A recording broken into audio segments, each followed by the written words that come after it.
Menjelang Ramadan, di Treskrimsus Polda Sumsel menggelar sidak di Pasar Kilometer 5, Lemabang, dan Sako, Palembang untuk memantau harga kebutuhan pokok.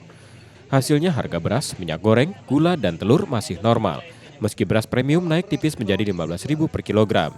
Sementara itu harga cabai mulai melonjak akibat pasokan dari Pulau Jawa terhambat cuaca buruk.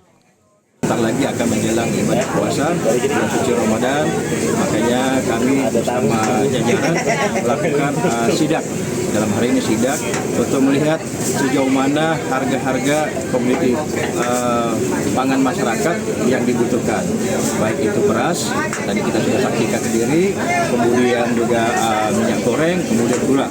Di mana kalau dari harga beras dalam hal ini ada peningkatan, di mana harga premium yang harusnya 14.900 namun dijual 15.000 dalam hal ini. Tapi nanti akan menjadi bahan pembicaraan karena jangan sampai nanti membebankan masyarakat. SPHP dalam ini harga normal, yaitu kalau 5 kilo 62.500. Namun yang kami temukan bahwa harganya di bawah harga head.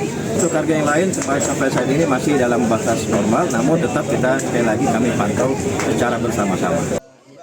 Polisi memastikan pengawasan akan diperketat dan sidak rutin digelar hingga Idul Fitri untuk mencegah penimbunan dan menjaga stabilitas harga.